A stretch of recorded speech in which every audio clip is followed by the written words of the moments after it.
Hello, welcome to another Mamemeister 10-minute mashup.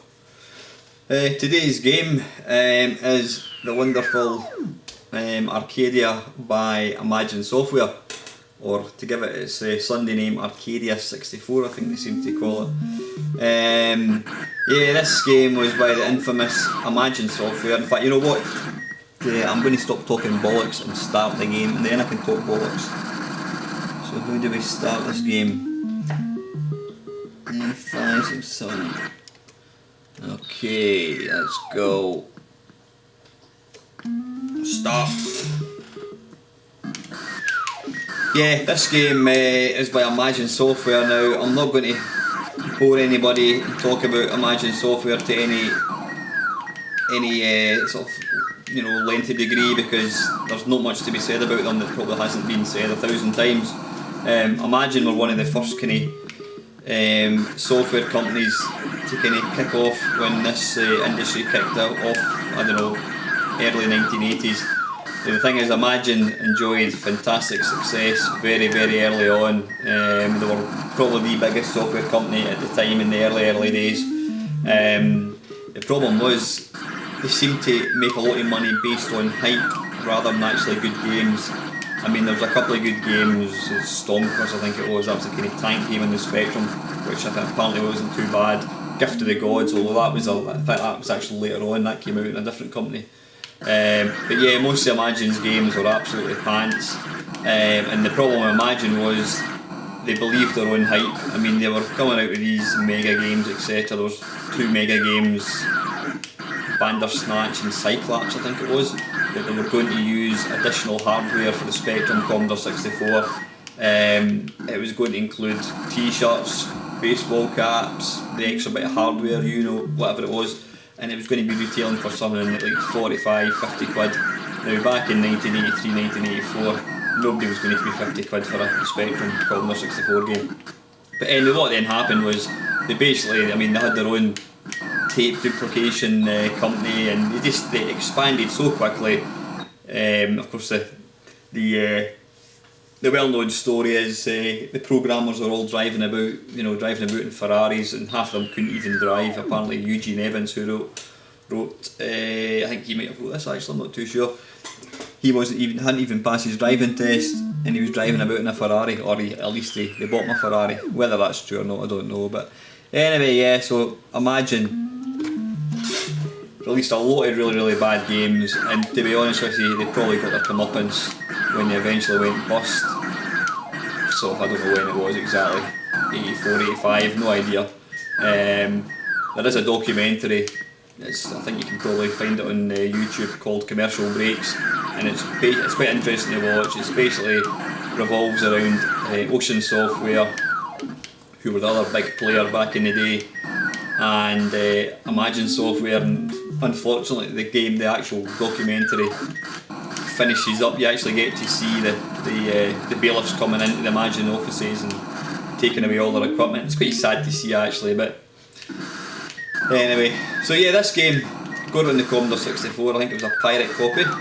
I remember seeing it in the Spectrum and thought it looked quite good. When I did get it, I was initially impressed with the game because, I mean, what had gone before this was quite a good fast-paced action arcade type shoot 'em up. But looking back at it, it's pretty basic. It's also bloody impossible. One thing that is quite impressive is the explosion when you actually die, which happens quite a lot in this game. Now, I need to try and stop talking and play. One thing you'll see at the top, there's a thing, you've got the time. Now apparently, until that time runs out, you'll see there it counts down quicker than seconds. Once the time runs out, the level ends and you move on to the next wave of baddies. But what happens is in the last 10 seconds or so, they just kind of rush towards you really fast. It's just bloody impossible, this game. Right, there we go. Now, one thing you might have noticed is the video probably looks slightly different, and that's because I'm actually sat downstairs in the living room playing this on my PC, which is cheating slightly, but then I make most of my videos using a PC upstairs. it's a lot easier doing that than, I mean, I've got all the original hardware, but it's a lot easier, obviously, playing these games on the PC. Yeah, I've got the video camera pointed at my computer monitor. I don't know how it's going to look when I upload it, but we'll soon find out. If it's shite looking, then I'll just go back to going upstairs. The big thing for, here we go, hey, level 2.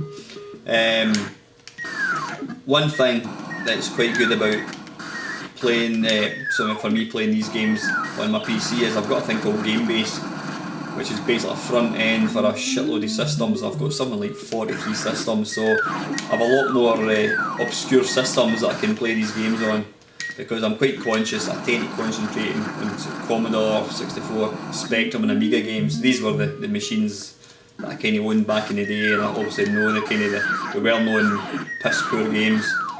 Although saying that, these seem to be the games that are most successful. Although saying that, looking at all the videos I've done so far, is it the Master System or NES Hockey? I can't remember. I think it's NES Hockey has actually got the most views, so I'm not quite sure why that is, because it was a bloody awful game.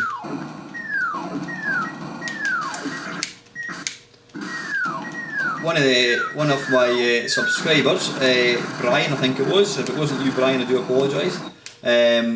Actually remarked that this is. Hang on, just start again.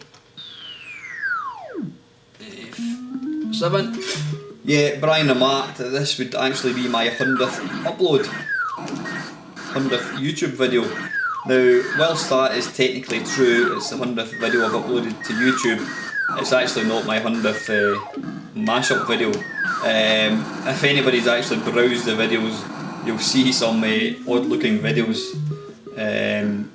called LPS, Littlest Pet Shop. Now, my daughter actually used to make little sort of reviews of her littlest pet shops, and rather than give her her own YouTube account, I just let her use I set one up for her and I let her use them. You'll probably notice that some of my subscribers are kids who are always into LPS, but they're going to be disappointed because there's no more LPS videos getting made. I should probably actually remove these videos. So yeah, that's it. But yeah, I think once when I get to my 100th mashup video, then I'll need to do something special. Whether it's I play the video game with no clothes on or something, I don't know. I'll need to think about it. So yeah, this is what's this called again? This is Arcadia. It's very challenging. Now, the secret with this game, I mean, the number of bullets is just ridiculous.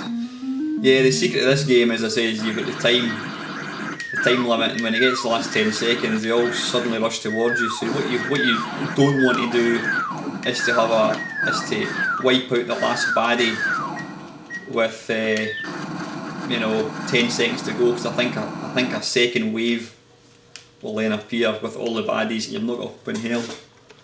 Now let's concentrate and see if I can get to the 3rd level.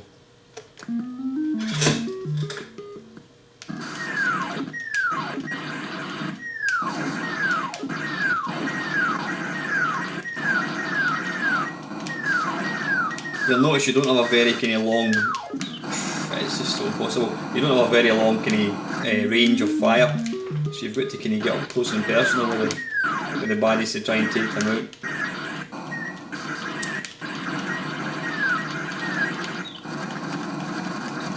Yeah, it's bloody hard. I don't know what the Spectrum one plays like. This is probably, believe it or not, one of the better Imagine software games. As I said, I think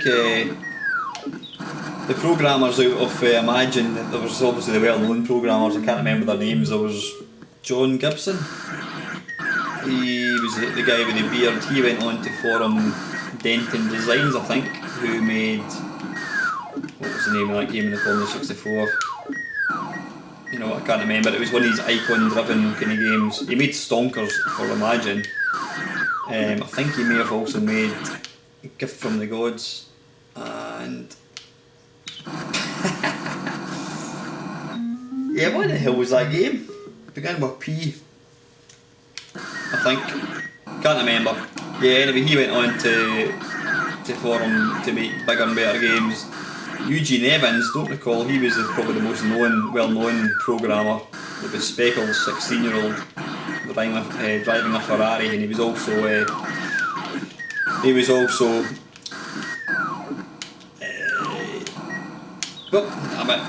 also made famous in Mamemeister, Eugene's lair. He was the little fat chap with the glasses. Anyway, listen, that's 10 minutes. 10 minutes and 29 seconds to be accurate. That's Arcadia 64 by Imagine Software on the Commodore 64. Thanks for watching.